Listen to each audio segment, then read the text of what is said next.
Hello every one. ഇന്നത്തെ നമ്മുടെ dental awareness video അഡിനോയിഡ്സിനെ കുറിച്ചാണ്. ഇപ്പോൾ വളരെ സാധാരണയായിട്ട് നമ്മൾ കേട്ടുവരുന്ന ഒരു കംപ്ലൈൻ്റ് ആണ് കുട്ടികളിൽ അഡിനോയിഡ്സിൻ്റെ ഇഷ്യൂ. അഡിനോയിഡ്സ് കാരണം ഉണ്ടാകുന്ന ഡെന്റൽ കോംപ്ലിക്കേഷൻസും മറ്റ് പ്രശ്നങ്ങളും അതേപോലെ ഇതിൻ്റെ മാനേജ്മെൻറ്റും എങ്ങനെയാണെന്നുള്ളത് ഒന്ന് പരിശോധിക്കാം.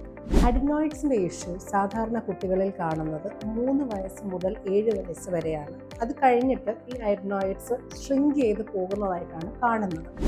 അഡിനോയിഡ്സ് ശരിക്കും സ്മോൾ മാസ് ഓഫ് ടിഷ്യൂ ആണ്. നമ്മുടെ മൂക്കിൻ്റെയും തൊണ്ടയുടെയും ഇടഭാഗത്തായിട്ട് കാണുന്ന ഏരിയയിലാണ് ഇത് സിറ്റുവേറ്റ് ചെയ്തിരിക്കുന്നത്.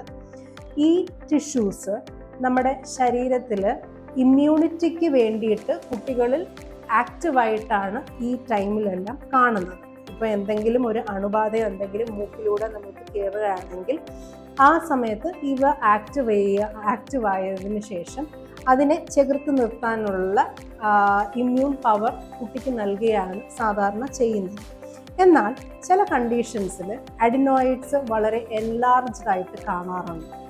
അങ്ങനെ സംഭവിക്കുകയാണെങ്കിൽ പല പ്രശ്നങ്ങൾ ഇതുമൂലം ഉണ്ടാകുന്നുണ്ട്. പെട്ടെന്ന് ഐഡൻറ്റിഫൈ ചെയ്യാൻ പറ്റുന്ന ഒരു കാര്യമാണ് സ്ലീപ്പ് ഡിസ്റ്റർബൻസ്. അതായത് ഉറങ്ങുന്ന സമയത്ത് കുട്ടികളിൽ ഡിസ്റ്റർബ്ഡ് ആയിട്ടുള്ള ഉറക്കം കാണിക്കുക.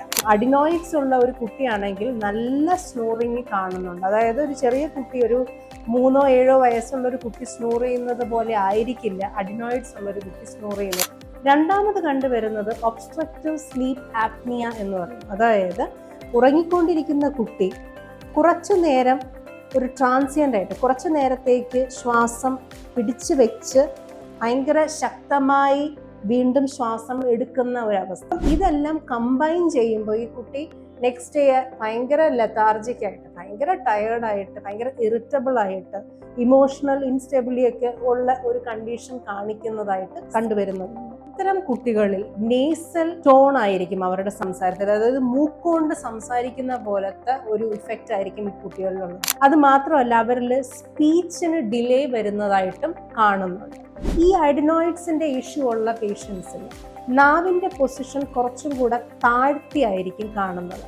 അങ്ങനെ വരുമ്പോൾ നമ്മുടെ കവിൾ ഭാഗത്തെ മസിൽസ് എക്സ്ട്രാ പ്രഷർ കൊടുക്കുകയും പ്രഷർ എക്സേർട്ട് ചെയ്യുന്നതിനോടൊപ്പം നമ്മുടെ മേൽത്താടിയെല്ല് സാധാരണ ഒരു യു ഫോമിലാണ് കാണുന്നത്. ഈ പ്രഷർ എക്സേർട്ട് ചെയ്യുന്നത് കാരണം അത് വി ആർച്ച് ഫോമിൽ കണ്ടുവരുന്നു.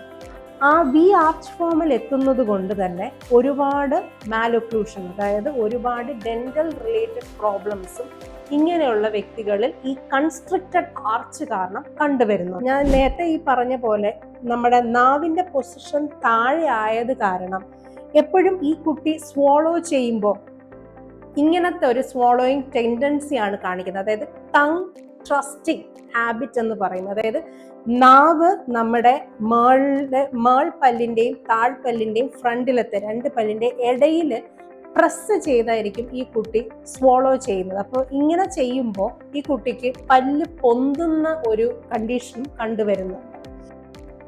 അപ്പം ഇതെല്ലാം കൂടി ചേരുമ്പോൾ നമ്മൾ അഡിനോയിഡ് ഫേഷീസ് അല്ലെങ്കിൽ ലോങ് ഫേസ് സിൻഡ്രോം എന്ന് പറയുന്ന നീണ്ട മുഖമുള്ള ഒരു കുട്ടിയായിരിക്കും നമുക്ക് കുറച്ചും കൂടെ, അതായത് ഇത് കറക്റ്റായി ട്രീറ്റ് ചെയ്തില്ലെങ്കിൽ നമ്മൾ കണ്ടുവരുന്നത്.